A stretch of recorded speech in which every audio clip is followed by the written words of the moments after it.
Bon, alors ici dans Photoshop, je montre, hein, je vais agrandir la zone. Ok. Je vais aller créer un calque en dessous et aller chercher une texture et mettre une texture en dessous.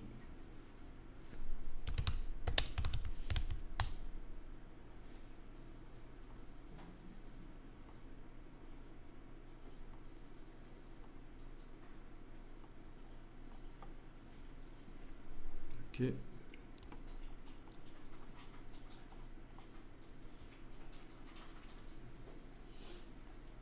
Je vais prendre celle-là, c'est bon.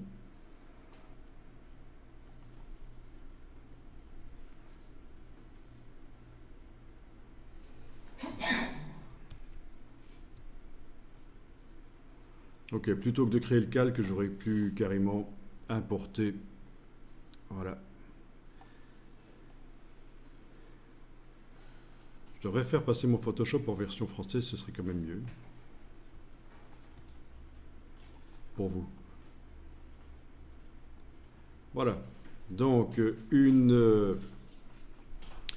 texture d'écorce. Comme ça. Ajouter un masque de fusion, dessiné en noir, en flou. Et je vais récupérer ça dans InDesign.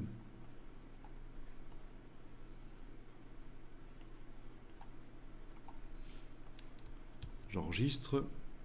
Dans InDesign, dans la palette lien, il devrait me dire que ça a été modifié.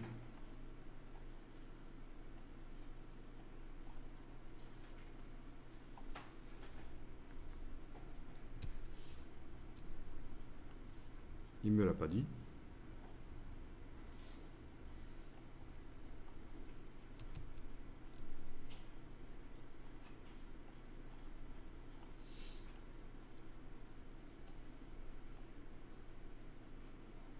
Ah, quand même. Voilà. J'ai donc mon groupe qui est là, je descends dedans avec les petites icônes là et je vais sélectionner l'image. La palette lien va me servir à savoir quand j'ai l'image qui est sélectionnée, c'est là. Et avec l'outil de transformation manuelle, je vais l'agrandir.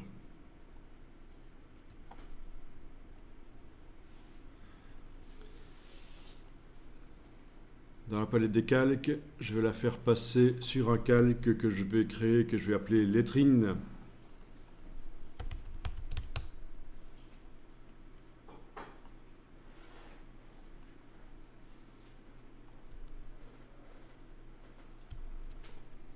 Il faut que je sélectionne le groupe, pas une partie du groupe. Voilà.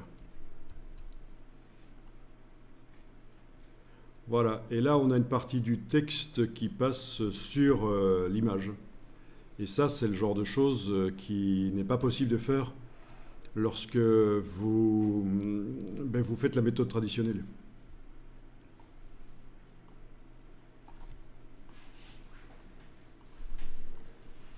Ici, c'est possible de le faire parce qu'on a vraiment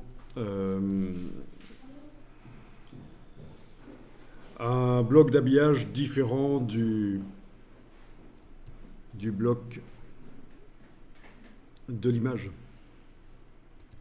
Alors, c'est un peu lent pour me dire que l'image a été modifiée sur disque dur. Voilà. Finalement, il le fait quand même. Voilà. D'accord ?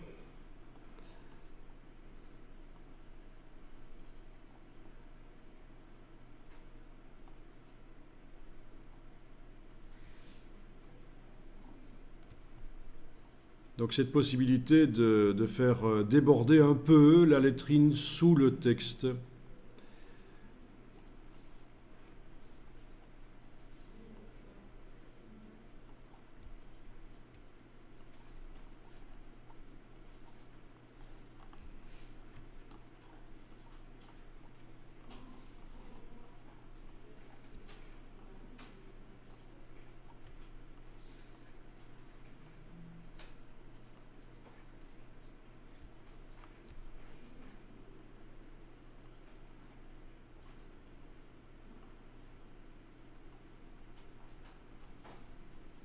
Faut imaginer, ça peut être très sympa pour certaines publications, notamment les livres pour les enfants.